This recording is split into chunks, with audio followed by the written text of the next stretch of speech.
All right, so we're going to get started. I'll let those of you who are still ambling continue to amble. Our next speaker will be Blake Hill. He is the Senior Director of Quality Assurance and Agile Delivery at AccentCard. Blake is an award-winning IT leader with extensive experience in quality assurance, agile, and transformative leadership.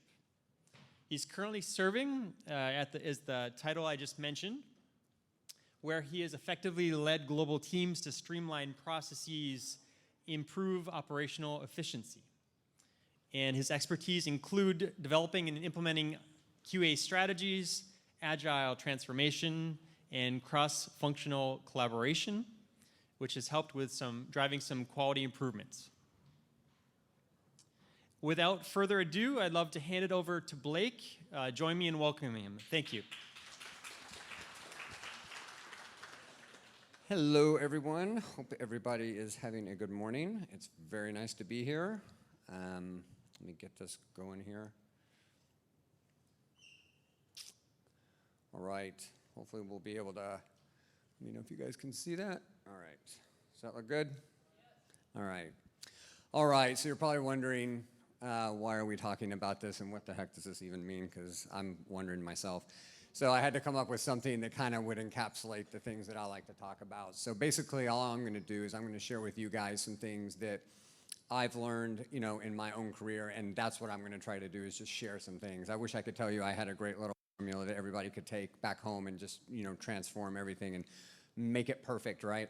And things would just be dynamic. What I actually hope for is that I share something today that maybe there's one morsel or maybe there's two gems that you get out of what is shared here, and maybe you can take it back and implement it. Maybe it can actually make some change in your organization, in your QA department, whatever job you have. That's really my goal here. So QUAGILEOLOGY, I have a background in QA. I have a master's in quality management from Alabama. I have an undergrad in psychology, and I've been a Scrum Master doing Agile for 15 years. So I merge the three things together. That's how I orient my world. It's how I lead my teams. If you had three things that you were passionate about, you'd probably have three other things that color your world. Those are the three things that color mine. So that's how I kind of understand things. So this is my point of view, my perspective on how I approach things. So that's basically what I'm talking about here on this first slide. So it's a silly name, right? Whenever you say something silly, it's probably going to stick. So I'm not proud. I'm not trying to corner the market on being a genius. That's not going to happen.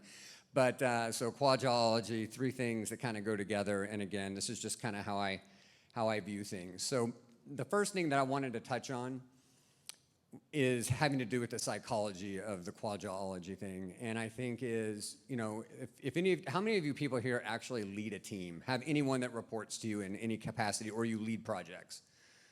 So all of you have the ability to make an impact on other people. And I think that's probably the greatest thing that we can have. I think it's probably one of the biggest responsibilities we have. I think it's something that we overlook sometimes in QA. I think it's sometimes we overlook in IT, period. And I just got shared with, Lanessa just told me something that stuck with me, and it's exactly what I'm saying here, is that there is a human side of software. It gets left behind oftentimes. What do we talk about? We talk about projects. We talk about deliverables. We talk about milestones. We talk about resources. We talk about contractors. There's actual people that we're working with here. And if we want to have any kind of impact on quality, you have to have a passion for people. And you're like, it can't, and it has to be something that is very genuine.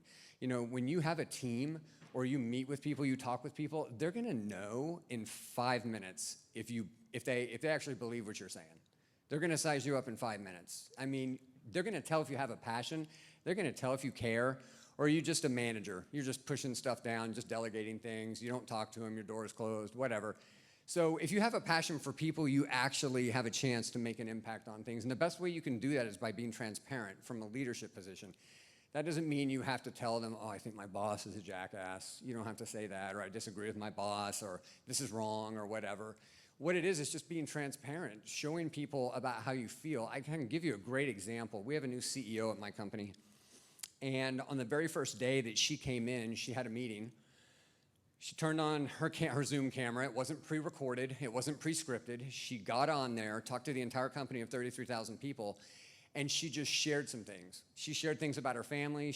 We're in home health care and hospice, and she shared some things that were very personal to her about some of those experiences that she had with her family. So she became an actual human being to the entire organization. And in about 5 minutes, I already liked her. I was like, she knows exactly what she's doing. She actually cares about people. She's all about people.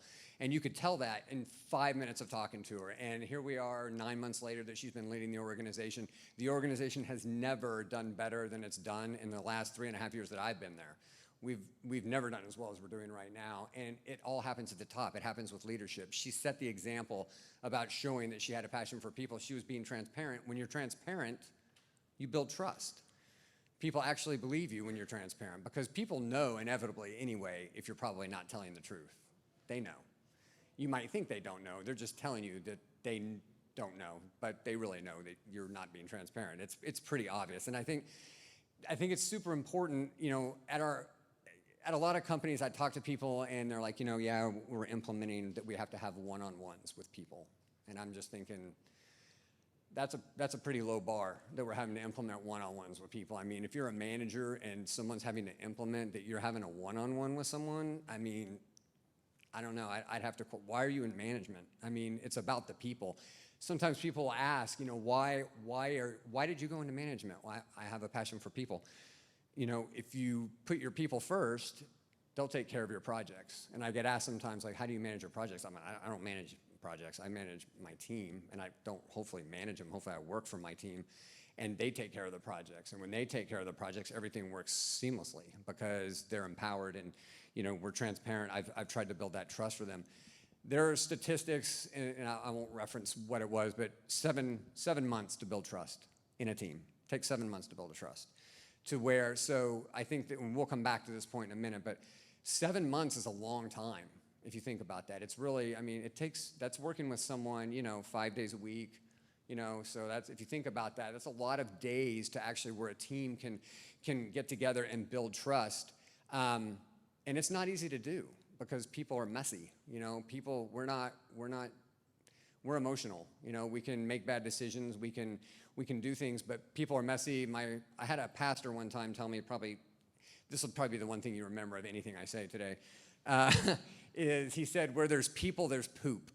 And that is literally one of the greatest sayings I think I've ever heard in my life. And I wish I could take credit for it, but I can't, but it's true. Where there's people, there's gonna be a mess. And so, you know, you have to be able to navigate that. People have to be able to work with one another, overlook that, be open with one another, be transparent, build that trust. When you can do that, you can have a very good team and a good foundation for a team. We're not often taught how to actually manage teams or psychology of teams. What we do is we get a bunch of resources together for a project that has a deliverable that's not realistic, and so we think we can add more people to the project to make it happen faster, and then we try to get it done, and then we get rid of everybody that we just brought on, and then we go to the next project.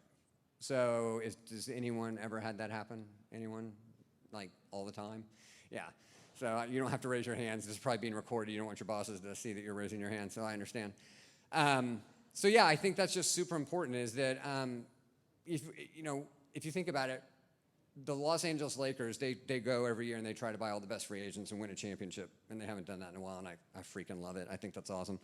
But the reason why is because teams, in what other industry are we asked to get a bunch of people together that have never worked together and build something that's never been built before and then deliver it with world-class quality? We don't even ask the Los Angeles Lakers to do that without having a training camp, without having practice, without having preparation for that. You can't just take a whole bunch of people, 5 great individuals, they're not gonna automatically deliver great software. If I'm working with a recruiting company and they say, I've got the 5 best people you've ever seen in your life, I'm more worried about how do they communicate? You know, what are they like? What's their culture like? How do they approach work? So everybody has a role to play. You can get 5 great people. It's not going to do anything sometimes. Sometimes you might get lucky and you might hit a good project, right? If everything's really straightforward and the stars align and everything's perfect. But having that passion for people, I think, is really a huge thing. I think the second thing that we could talk about would be having purposeful process. Yes, these all start with P's. That's how you will hopefully remember this stuff. So purposeful process, and what I'm talking about is, you know, do you actually have a defined process in your QA department, whatever it might be, or any department for that matter, but is there an agreed upon process that everyone has had input into, that everyone has put their thumbs on the table and said, yes, we all agree, this is how we're going to do work. And that even comes down to how are we going to interact with one another. And I didn't bring up the concept of safe agile, so I'm not going to take any credit for that, obviously. But there is a reason why teams have to decide what their values are and how they're going to work together. And that comes from having a leader that would actually lead them through that process. You know, if a leader's not doing that, then we're missing out. We need to set the, you know, there's this old concept, you know, if you let the cows out to pasture, but you don't have any fences, you're going to have a hard time finding your cows. So you've got to kind of set up front, these are the expectations of the team. This is how we're going to work together so that everybody knows what the expectations are and people are going to follow by example. It's super important that we do that. And I think teams also have to have the ability, you hear fail fast in Agile, right? Shift left, fail fast. What I like to say, and I tell people when I talk with them and they're interviewing with me for a job, is I want you to fail gloriously. Just make a big old nasty mistake, and we'll just make a huge mistake, and then we'll laugh about it, and we'll learn from it, and it won't be a big deal. If we make that same mistake 3 or 4 times, we've got a problem.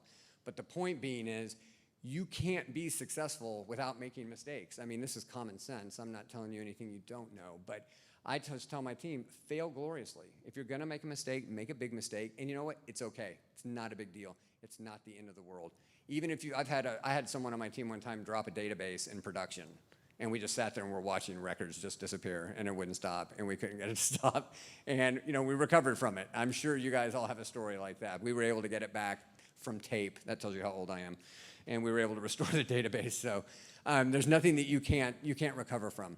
So I think it's super important. You know, we talk about this. We're talking about purposeful process, and another concept or thought, everything is a service, right? So why don't we just make quality as a service? And when I say quality as a service, what I'm talking about is customer service. So there's 2 definitions of quality that you could have. You could say quality is, you know, making sure that, you know, we have the adherence to requirements. You could say it's the absence of defects. That's quality. I would argue the third thing would be, and probably even more important, would be quality is if your customer's happy. And that doesn't matter what you're delivering. Your customers can handle some level of defect. They don't care about that. What they care about is how do you respond when that defect is found, and do you care? And how do you treat people? And what's your response time on that? And how do you remediate it? And how do you tell them you're not gonna, what are you gonna do in the future going forward? So whenever I'm trying to have a purposeful process, I'm trying to like run my team as like a customer service organization. Forget that it's a quality assurance organization. That's irrelevant. It could be a development organization. They're still providing something to someone. So if you have that purposeful process, everybody agrees to it, you have a good foundation, obviously. And then I think the third thing that is super important is talking about providing proof. And I think this is hugely important. I think you've got to have metrics. I mean, you have to measure what matters. And what might matter to my team might not matter to your team. But whatever those things are that matter, find what they are, whatever they are. You know, it could be that you want low escape defects. I listed some things here. These are things that matter to me at my job. So I'm just sharing with you some things that matter. Ideal velocity, what is that? So I came up with the concept of, we had a lot of defects at one point, and when we started. And so I was wondering, so how many story points are we not delivering, because we run an Agile team? How many story points are we not delivering because we have so many defects? So I just, at a high level, I figured out how many team members we had, how much money an hour. I figured out how many hours we're working in the sprint. I did some math, and I was able to basically come up with how much a defect would cost us. And I said, you know, I think a defect is basically half a story point. And I did some research on that to see what other teams had did, so that's where I landed. So I was able to figure out, you know, if we had like 30 defects in a sprint, let's say, I could figure out how many points we were costing ourselves on delivery, meaning our product team could have gotten 2 or 3 more stories delivered, but we couldn't because we had way too many defects. The other reason I created that defect was it shows it's an inclusive defect. It's not just QA, it's development as well. And not only is it development as well, it's the business analysis team, and you can see that on here. We have one for them a little bit further down called scope creep. So we track scope creep, and instead of calling that scope creep, we call it missed requirements, because that's what it really is at the end of the day. It's a missed requirement. It was either not caught soon enough, you know, we don't usually call it that. We call it scope creep, and it has to go in, and we identify our scope creep by products. Product's fault, our fault. And if it's our fault, we take the blame. We take the metric. We record it. We count it against us. And we take all of these metrics right here, and we send them out to the entire IT organization and to all of our customers. So that's back to transparency that we talked about earlier. We put them out there, and we prove that we have skin in the game. Agile talks about having skin in the game, right? So we're having skin in the game by sharing our metrics and making sure that everybody sees them, and now we're accountable for that. And we're accountable to try to make those metrics better. So another thing that we do is NPS. And so when I was talking about quality as a service, this is really where this ties in. And honestly, if I could point to one thing that I think changed the place that I've worked and broke down all the negativity that was existing between IT and product and all that, it was this. Came up with the concept of we're going to take NPS, which is usually used for external customers. Most of my customers are internal at my company because we make software for clinicians and nurses to go out into the field, and they use that. So 33,000 people, you can imagine we have a lot of customers. What can we do to get feedback from them, and how happy are they with what we're delivering? So we did the NPS internally and used something that's typically a marketing tool and wanted to use it for development. And then we got the scores, and everybody was a little bit worried about that when we did it, because when we started, I spent like the first 4 months talking to the VP of product like daily about stuff that was in production that I didn't know about, that's broken, and why is it broken? And I'm like, dude, I just started like 2 weeks ago. I'm not really sure, but we'll figure it out. So what we did is we started with the NPS score, and an NPS score, if you're familiar with it, runs from -100 to 100. And anything in the negative, obviously, is terrible. And anything in the positive, incrementally, 0 to 20 is okay. And then there's different scores all the way up to where if you reach 70, that's like world class. And so we did an NPS score, and everybody was very scared about it. And I wasn't too scared about it because I pretty much knew it wasn't going to be good. So we'll talk about what happened here. I went back and found some old slides from when I did this initially. So this is way old. This is like from when we first started. But I think we got a -37 right out of the gate. And it was like, well, you know, the team was kind of aghast, if you will. And they were like, oh my gosh. I'm like, they just did you the biggest favor they could have ever done you. I was like, they started you off. You have nowhere to go but up. I mean, at that point, a -70 versus a -37 is irrelevant. It's like when it's 120 in Phoenix and they say it's 125. Who cares? I mean, does it matter? My tires are melting regardless. So we started at -37, and the team, we started measuring what matters. We started taking our metrics. We started being transparent with them throughout the organization. We asked for feedback. We didn't try to hide from anything. You can see what happened there. Basically, just from May to June, we jumped. July, August, September, October, November. Long story short, as that continues to grow, this is a more recent version, but not the most recent version. So basically 19 consecutive months, I think is now 25 consecutive months, over 70 that the team has had. This is a specific team within our organization. So obviously they increased their score a maximum of 137 points. And they've been sitting, last month they had a score of 70, which is the lowest score they've had in a long time, which is right on the world-class marker. Does this have anything to do with anything other than caring about people? That's really where this all starts. We cared about our customers. We worry about, we talk a lot about quality assurance. That's great. Quality assurance is great. All the tools that we have and everything, quality processes. Having a quality team, we never talk about that in the industry. Like, how do we know if we have a quality team? And I think these are some things that could maybe be helpful on how do we have a quality team. I would say in closure, and we can go to some questions if you guys want, at the end of the day, it matters, it's on management, period, end of story. If you're a leader, if you're a manager, whatever it is, it's on us to make an impact on people. We work for them, they don't work for us.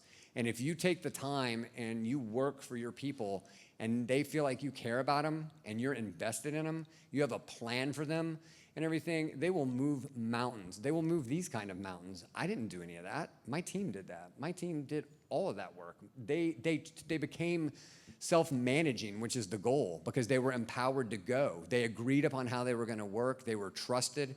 We were transparent with them. We gave them the power to do it, and they did it. I couldn't make up a graph like that. That's ridiculous. I tell the team that I work with right now, I'll never work with a better team than you guys. I couldn't. Statistically, I probably couldn't have a better team, no matter where I go. But that's how we can affect change with quality, and I think with the whole psychology, Agile. I think Agile is obviously super important. Didn't touch on that quite as much, but I think the whole gist of that is that, you know, having self-managing teams, and it didn't start that way, right? It was baby steps. They didn't become self-managing after 2 or 3 weeks. It took a while. It's that whole storming, norming, forming, and performing psychology thing. That happens with Agile teams as well, and it takes a minute. And if it takes 7 months to build trust, we've got to somehow, as an IT, I don't know, IT world, we have to somehow figure out how can we set teams up to be successful instead of having them pull victory from the jaws of defeat, because that's what usually happens. Teams are usually successful because they pull victory away from defeat instead of being set up to be successful out of the gate.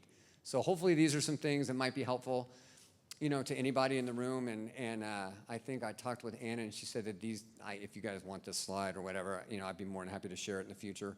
If you guys want, she said she might put it out somewhere where you guys could access it at a later date. But I'm going to stop there because first of all, I don't want to go long, and I wanted to leave time for any questions, if anybody had any questions at all. Yes? If you set your NPS score as your KPI, how do you prevent your team from asking people, please, if you think good about us, give us 5-star review. But if you don't think good about us, don't thanks. So okay, so he's asking how do we not like artificially inflate the NPS score, like to where we could make it look better for ourselves, and that's a fair question. So the NPS score, the team doesn't know who the NPS score goes out to. So we send it out to customers, and we have a big bulk of people that it goes out to. We don't even know who responds. So, and they don't have the link to send it out. So I send out the link to the team, and it's anonymous. I use a third-party app. If you guys are wanting to know about it, it's called Survicate. It's free. It's free up until a certain amount of responses, but it's SURVICATE. So they're anonymous that come in. I can't see who's replying at all. I just know that someone voted, and I can see the score. So it gets sent out to a group of people. They have 2 days to respond, and I'll send one reminder, and that's it. And whoever votes, votes. I keep track of the participation too. The participation on average is about 60 to 65%, which 65% is where you want to be. So that's not bad. So I feel pretty good. I'd love to have a higher percentage, and you know, whatever I've done, I can't get more than that to respond, but I'm pretty happy with that.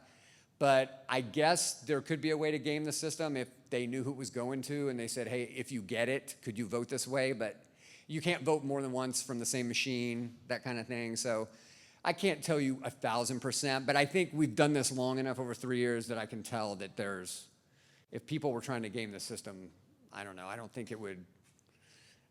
I don't know. I don't think that's. I don't think it's happening. I could put it that way, but it's a valid question. It's a valid question. Yeah. Hello.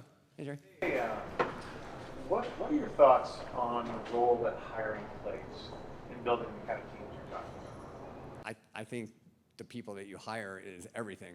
I mean, it's everything, especially if you're new. I got to hire some people right out of the gate, which was perfect, right? Because I got to pick what I wanted. But I mean, I got to inherit some people, but then I also hired some people. But so the people that I hired, the people that were there got to see what I was looking for. But then I made sure that I was very upfront. You know, if you're like a servant leader, I guess that's what you could call this if you wanted to in some aspect, that doesn't mean you're a floor mat, right? You've got to set some boundaries. You have to be able to stand up for your team. You have to be able to call them out in a nice way, not negatively, but you should be there to like encourage them and say, yeah, we've made a mistake, but hey, we can do better than this. You've done better than this. We can do better than this. But when you hire those people, you've got to decide what kind of culture you want to have, and then you get those people. You get those people, and you don't compromise on and get someone who doesn't fit that, whatever that profile is you have in your head, whatever it is you value, that's what you hire. You don't make concessions. And I was just talking about this also right before I came up here, is when I get, sometimes it's hard. You get resumes, they all look the same, right? You talk to people, they sound alike. What's the differentiator? Like, what could be a key differentiator when you're hiring someone, regardless of all the things I've said, that would really make you pick the right person? I will always pick one of two things as the differentiator. Who's the better communicator, That's massive, especially in IT. We're not all known for being great communicators. We're nerds, and people think that we want to sit in ourselves on the computer, and that's all we want to do all the time. But the other thing is, who's passionate? Like when they talk about quality and they're hiring, like I have one question I'll ask during the hiring process, and they're automatically hired. And I'm not joking. If they say this, the interview's over. And I've done it twice. And I'll say, why did you pick QA as your profession? Because I love to break things, you're hired. Done. That's it. Because they're passionate. That's it. I love to break things, and their face lights up. I love breaking things. Well, geez, what else could I ask for? I mean, that's perfect. So I think hiring the people that you have is great. I think it also shows the people that are already there what the expectation is, but you've also got to be open enough and transparent enough to share what the expectations are going forward. And you want to do that right when you start, because it's hard to go backwards, right? It's hard to put the toothpaste back in the tube. So, any other questions? Yes. Vanessa? Oh, I get a mic. Blake, I love the courage that you and your team took in putting out the NPS scores, especially with the, quality can be nebulous, right? Depends on who you ask what quality is. Right. But what I'm curious about is, as you all got into this practice and it's publicized everywhere, to what extent have you seen this ripple into other departments and sort of inform maybe how people look at things and operate? That's a great question. Thanks for asking that, actually. So it has rippled into other departments. It's just morphed in a kind of a different fashion. And the question that we ask, just so you guys know, an NPS is one question. Just so you know, it's a one-question survey. And it's basically, how happy are you with the latest software release we had? That's what we ask. That's it. How happy are you with the last one? Not in general, just how happy are you with the last one? And so I just thought I'd throw that out there. And so where we saw it trickle down is my CIO saw this, and he and I talked, and he said, what other applications do we have for this? And I said, why don't we use it for employee engagement? And I said, because we have a yearly survey that comes out where they ask us, how are we doing and everything. But I think I was talking with someone earlier, and they were saying, there's these yearly surveys that come out, and then we do things, and then the number one question is, we don't think you're going to do anything with this. You know what I mean? We're going to answer it, but you're not going to do anything with it. And I think that's how people generally feel. So I was like, 12 months is a long time. You're only getting feedback from the people. So I asked the CIO, I said, why don't we implement what's called ENPS, which is Employee Net Promoter Score, and why don't we ping our people every month? And let's get a barometer on a monthly basis for all the people in just IT, so this is just for our IT department in the company, and let's see how they feel about, and the question we ask them there is, how connected do you feel to the leadership in IT? And that will tell all of us as managers or directors or VPs, whatever you are, how good of a job are you doing? And then we share our scores. We share them back to the people immediately. We share them. This is what you gave us. And the first one we had on that was a -29. And the most recent score we've had, we've been doing it since January of 2023. And so the employees so basically -29, employees were not satisfied. Obviously, -29, not good, not happy at all. -29 has gone around to, our most recent score is 29. So 58 points. It's like 200% increase. And why is that happening? Well, because people know now that we care. And we're not just telling people we care, we're showing that we care. We've changed some other things and everything, but that's been the number one thing. And then our CIO has implemented that all of his leaders have to have their own. He wants to know, not because we're doing it at his level, right? How happy are you? So he wants all of his leaders to have their own score so they can see how they're affecting the big score. So, Bob over here has a 30, Vanessa has a 50, someone else has a -10. Okay, we've got a problem here. What can we do to fix it? So that's probably been the biggest application. Okay, I think we're good on time, so I don't want to run long. I appreciate you guys coming to this, and you guys have a great day.